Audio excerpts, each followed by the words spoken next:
عبدالله ابن حذافه سامی قهرمان بطول، قهرمانی که عمر پیشانش بوسه میکنه. آمد نوبتش شد، گفتن نوبت عبدالله با یک آبی دیده کرد و گریان شد و خبر به قیصر رساندن. گفتن قیصر عبدالله ترسید و فریادش کرد. گفت ای عبدالله شنیدم ترسیدی؟ گفت نه به خدا نترسیدم. گفت گریه تو برای چی بود؟ باعث گریه تو چی بود؟ گفت افسوس که من جان دارم، به الله مراجعت کنم مانند بوی بدنم من جان میدادی، تن میدادی، یک تیک همی در دیگی راغل من میپرد و تماشا میکرد. کسانی که دایم به رحمت الله نگاه میکنند. ای الله اگر تو ما را در رحمتت نگیری کسی دیگه ما را در رحمتش گرفته نمیتواند. گفتم حضرت عمر که تمام دنیا امت اسلامی به افتخار میکنه، عبدالله ابن عمر میگه روزی همه از دنیا گذشتنش میگه سرش در سری زانوی من بود. گوی ای عبدالله سری من در زمین بمان. سری عمر میگه من در زمین ماندم. عبدالله ابن عمر میگه هو یقول هو یبکی، اون میگفت و گریه میکرد ویلی و ویلی اومی و این لم یرحمنی ربی، میگو وای بر من، وای بر حال مادر عمر، همین لحظه عمرت در رحمتت نگیری عمر کجا میرفته باشد؟ ببینید که پیغمبر العمر رو فی الجنه میگه رأیت الدار او قصرا فی الجنه قلت لمن هذا الدار لمن هذا القصر یا عمر بن خطاب. میگه گفتم این برای عمر بن خطاب و عرضت، میگه پیغمبر قصد کردم فذکرت غیرتک یا عمر، غیرتی تو پیش روم آمد، نه دور اومدم به قصر تو. حضرت عمر پیغمبر را کشید به سوی خودش و علیک لا یغای رسول الله، هو یکی گریه میکرد. عمرها گریه میکردن، لحظه های رفتنشون در محراب پیغمبر پارش کردن، خونش میرفت، عمر گریه میکرد. امروز ما را چی شده؟ هممون به یک چیزی مینازیم، به یک چیزی مینازیم.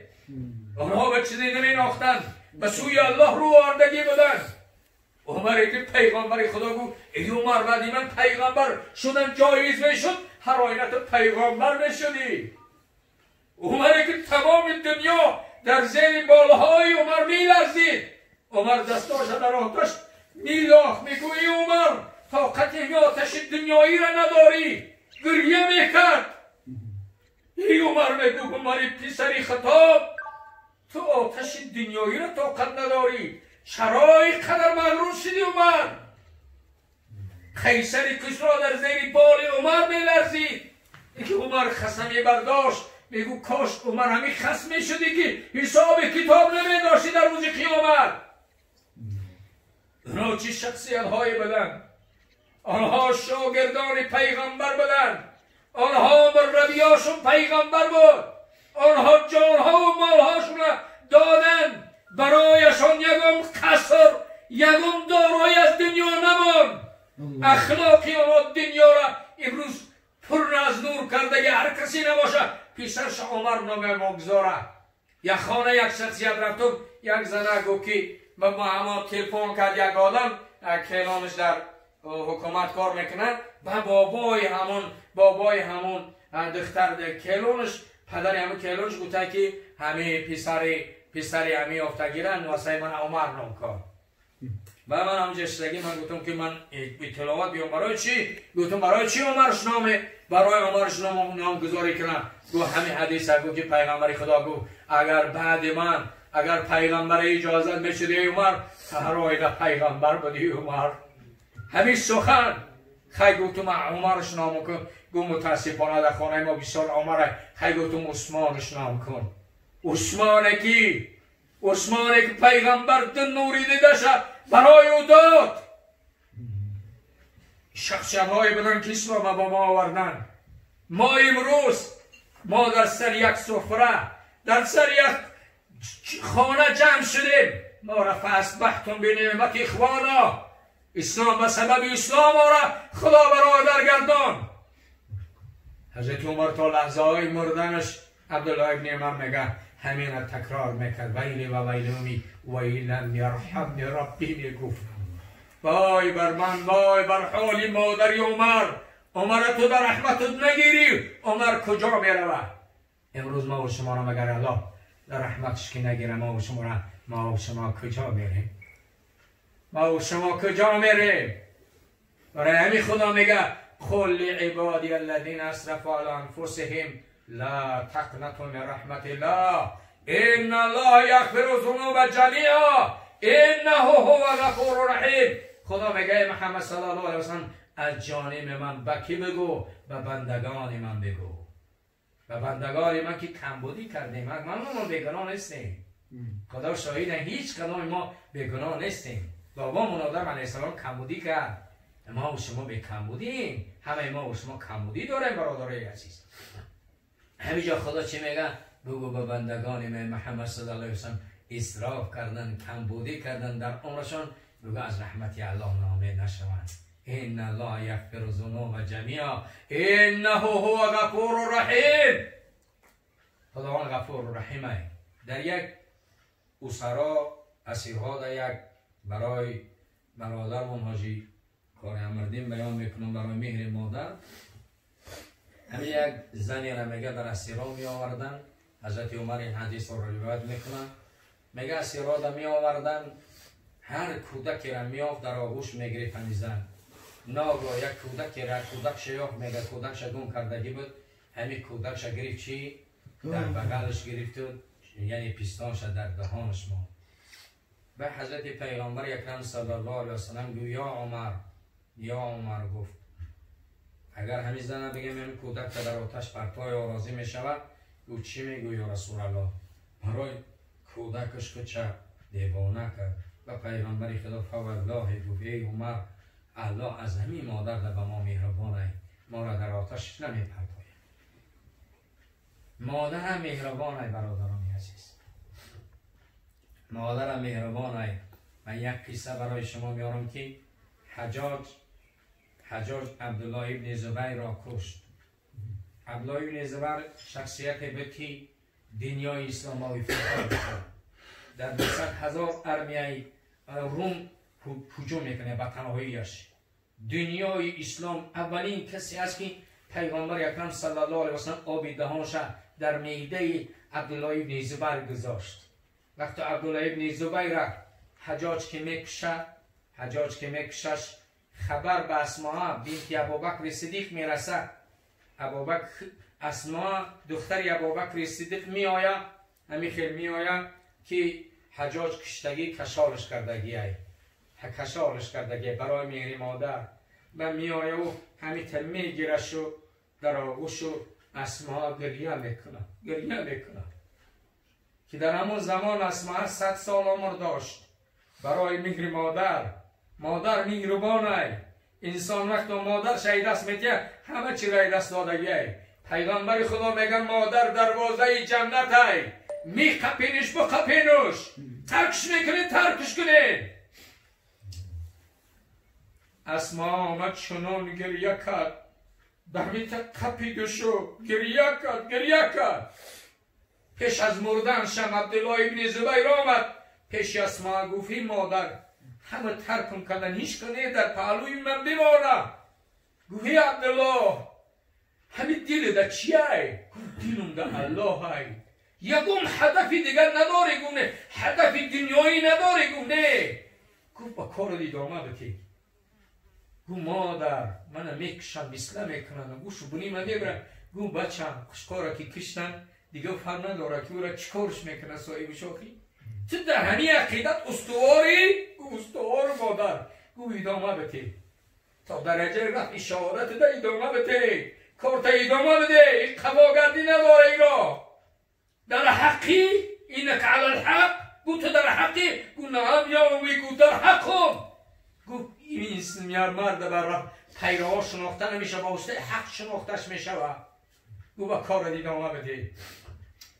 وقتا شهیدش کردن خبر به مادرم گفتم اسما رسید، آمد چاک شمت کشال بوده، گریه کرد. چنان گریه کرد، نشست و گریه کرد برای فرزندش. خبر به عبدالله ابن عمر پسر حضرت عمر رسید. عبدالله که گفتم سرش گفت سریم عمر در زانوش آمد گفتیم خبر رسید که گفت که عبدالله ابن زبیر گفتن شهید کردن حجاج شهیدش کرد عبدالله ابن عمر گفت فرزندکاش بچه‌هاش که من بخیزم نیجون مصافه چی دیگه بود دست و پاش میلرزید آوردنش عبدالله ابن عمر چنان گریه کرد که خرید جانش برای که برای عبدالله ابن عمر خرید جانش برای عبدالله ابن زبیر جانش خرید برای گریه کرد گفت تو درای حق بودی درای حق بود برای حق کشتنش برای دیگه اسماء تا مردنش همین تا گریه کرد حتی حجاج آمد گفت ای اما گفت ای مادر گفت از من مصیبت رسیده یه حاجت نداری همین تا اشاره کرد به سوی عبدالله ابن زبیر گفت من مادری توار ظالم نیستم مادری او کسی هستم که در بندی دارای گفت مادری او کسی هستم که او در بندی دارای گفت من مادری اویم حجاج گفت تو کذابی منافق هستی گفت از پیشون بره برای عبدالله ابن عمر عبدالله ابن زبیر گریه کرد اسماء دختری ابابکر بود اپیکی بود حضرت عایشه مادر من بود میگری مادر همینه مادر انسان که دست میتیه دارایشم بایگریش مادره برای می برادران عزیز اسماء تا زنده بود بعدی نمو میگه 10 روز پس بعدی عبدالله ابن زبیر اسماء از دنیا گذشتن میگه حزن بالای حزن برای اسماء میگه چخیل پیغمبر مرد در غم بود پدرش مرد در غم بود عمر مرد پارش کردن در غم بود دنیا داری غمه برای پیغمبر خدا گفت اللهم لا عیش الا عیش الاخره گفت پیغمبر خدا گفت در دنیا خرسندی نیست خرسندی در آخرت در دنیا هیچ کس خرسند نیست یگان انسانی نیست خرسند باشه همه دار دنیا چون حاصل عمر آدمی در این شورستان جز خوردن گوسه نیست تا کندن جان غم برادران عزیز مادر میبره فرزند میبره برادر میبره یک دوستی نزدیک من میبره همینه به قدر همدیگر ما برسیم دوستا را به قدر چون برسیم پیش از آن که به سرای آخرت میرن آنها را عزیز بدانیم بسیاری برادرهای هستن که ای همدیگر رنجیدگی هستند ولی اندکی دوستیشون برقرار میشه خبر میرسه که هم برادر مرده بعد یک عمر انسان خودش ملامت میکنه ای کاش که کمو را نمیرنجاند ای کاش که از من رنجیدگی نمیرفت کاش که همو را من در آغوش میگیریدم قدرش میدانستم قدر علماتون بدانید علما را قدرشون بدانید یه روزی میفهمیم در فضای مجازی که فلان عالم رفته افسوس میکنیم که دیگه دل شده قدر کلانها را بدانید قدر بزرگان را بدانید قدر همسایه ها را بدانید از گذشته هامون یعنی عبرت بگیریم آموزش از خدا بپرسیم همدیگر را در آغوش بگیریم امروز ما و شما غنیمتیم امروز هستیم فردا نیستیم و ما تدری نفس ما ذات تکسیب و غدا خدا میگه هیچ کس نمیدونه که فردا ما زنده ایم یا مرده ایم هیچ کدام ما گفتن نمیتونیم ضع یدک علی قلبک مادرجان خز در فرمان خدا کوتاهی نکن یا بتفعل ما تؤمر ستجدونی ان شاء الله من الصابرین من از جمله صابرین میابیم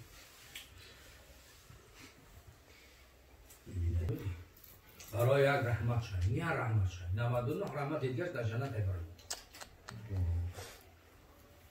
بابو خدا را ببینید که چه ما همچنان با همین یک رحمت نگاه کنید همین خدا هم با همین یک رحمتش همین گاو میگه پیغمبر خدا در قلبش می رحمت افتاده همون گوسالش نمیشه پوش می بند داره نگاه کنید همین گاو ببینید همون گاو حیوان خدا رحمت میره در همون قلبش افتاده مادرش میکنه پوش نمیمونه در بالای گوسالش پوش می برداره که گوسالش نجکه یعنی میگه خدا ولی هر کسی میگه همون آدمی که از خدا دور شد انا بدبخت میشه ولهم قلوب لا یفقهون بها ولهم عیون لا یبصرون بها ولهم آذان لا یسمعون بها اولئک هم کالانعام بل هم اضل اولئک هم الغافلون گویی که خدا دور میشه هم افلاطون و سقراط میگن که همه حیوان مزر چه میگه انسانه میام بوم برام میمونه تمام دنیا رو میکافونه این یکم حیوان اخرش رو میگیره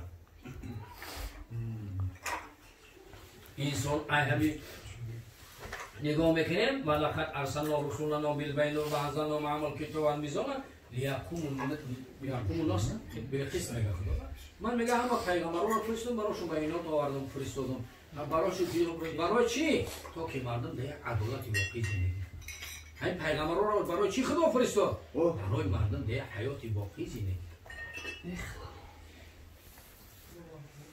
حتی بگیر با کام خود بگرداند زمین و مسلمانی که حق میشناسه در مقابل کسراها عبدالله ابن حذافه سامی در مقابل کسرا سرشخم نکرد فهمیدی کسرا گفت نیمی مملکت من میتونم قیصر گفت نیمی مملکت من میتونم گفت هیهات خیلی گفت یک مجزدن ایدین پیغمبری اکرم صلی الله علیه وسلم دور نمیشه و گفت دو مسلمانی اسیر بیارین دو مسلمانی اسیر آوردن در درون روغن داختنش تا جانشون برآمدن اینو فریاد زدن جانشون برآمد عبدالله همیتا نگاه میکرد میگه عبدالله همیتا نگاه میکرد و گفتن نوبت عبدالله ابن حذافه سامی قهرمان بطول قهرمانی که عمر پیشانش بوسه میکنه آمد نوبتش گفتن نوبت عبدالله با یک آبی دیده که گریان شد و خبر به قیصر رساندن گفتن قیصر عبدالله ترسید و فریادش کرد گفت ای عبدالله شنیدم ترسیدی گفت به خدا نترسیدم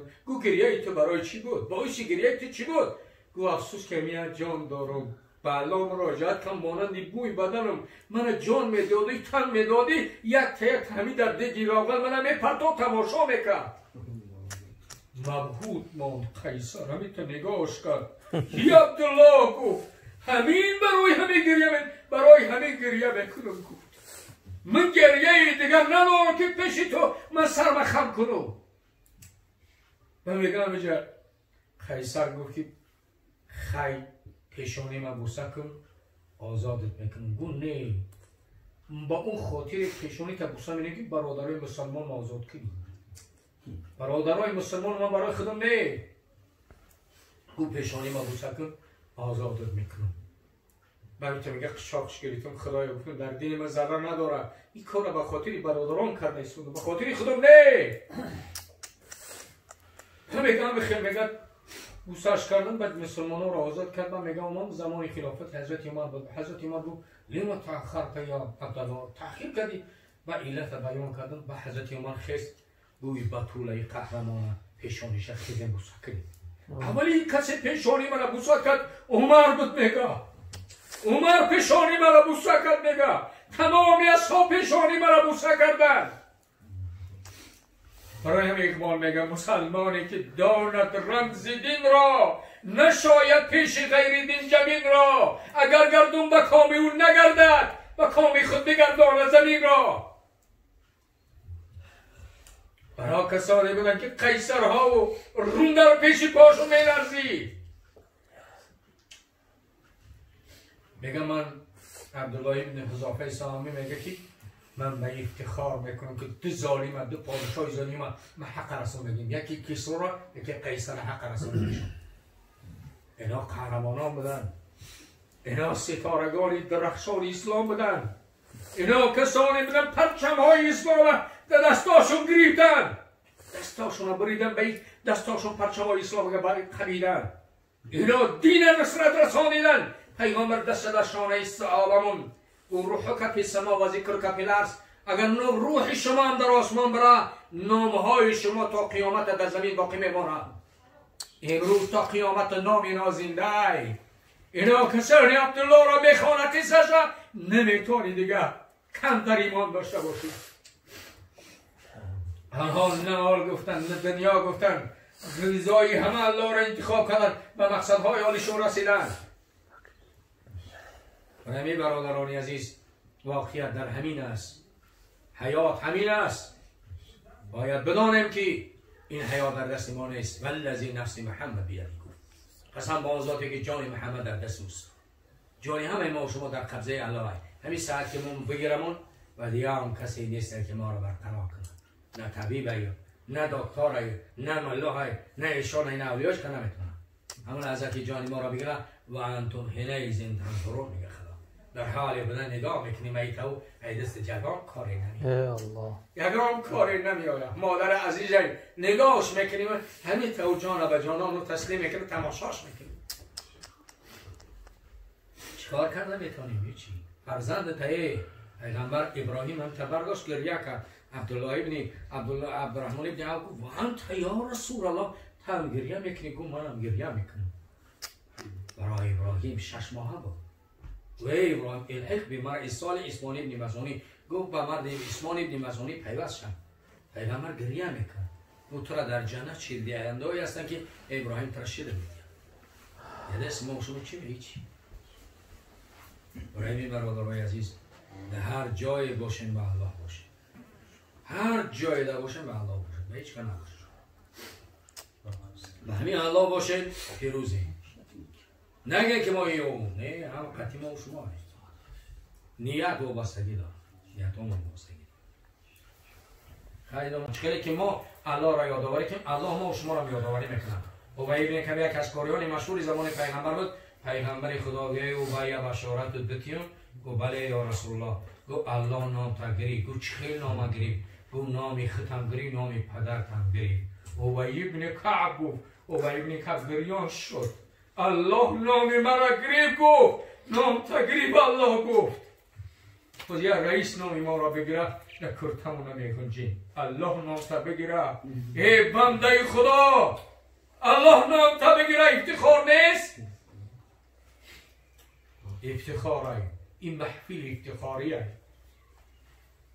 این محفل افتخاره خلف بذالک فلیفرح و خیر میماید به اونای و نمی افتخار کنیم برای می برادرای عزیز یک و یک تونم الله عزوجل میسپارم در هر جایی که باشین در امان همه الله عزوجل باشین همون در شریعت نبی محمدی همه ما و شما را مستقیما شاعر عرب میگه چی دست در همین قلب بگذاره انسان حیاتی ثانیه و دقیقه و دم هشیار شو که دم همین است زیدم ماندی یقین جایت زمین است برای این مادری که ما و شما داریم البته دیگه این مادر گردانده نمیتونیم ما و شما فقط دعواگویم که خدا این مادر را در رحمتش بگیره ارحمهما کما ربیانی صغیرا خیلی که مادر با ما مهربانی میکرد باید ما با مادر مهربان باشیم بعدی او هم در حقش دعا کنیم که مادر چی خداوند رحمت شو کنه مغفرت شو کنه اللهم ثبتنا علی الایمان مع عمل صالح و حینا حیاتا طیبه و الحقنا بالصالحین ربنا تقبل منا انك انت السمیع العلیم وتب علینا انك انت التواب الرحیم فاغفر لنا ولوالدینا ولجمیع المؤمنین ولجمیع المسلمین آخر دعوانا الحمد لله رب العالمین علی حسین مادر پروردگار کبش پر نور و جاش جنت بگم به سبب های این امرهای معروف و نهی منکر پروردگار مادر کبش پر نور و جاش جنت بگردان پروردگار روش از ما و شما شاد بگردانه پروردگار این خاندان صبر جمیل برادرای عزیز منش صبر جمیل براشون عطا فرماید اللهم احفظنا یا فیاض من جمیع البلاء والامراض بفضلك وكرمك يا اكرم الاكرمين وخير الناصرين وصلى الله على خير خلق محمد و آله اصحابه اجمعین علی حضور کاری مردین برادران و پروردگارا عمر درازی و برکت برایشون عطا کنه صبر جمیل برای یک و یک این خاندان و جمعیت ما و شما نصیب کنه اللهم احفظنا یا فیاض من جميع البلاء والامراض بفضلك وكرمك يا اكرم الاكرمين ويا خير الناصرين وصلى الله على خير خلق محمد و آله اصحابه اجمعین برحمتك يا ارحم الراحمين. السلام علیکم.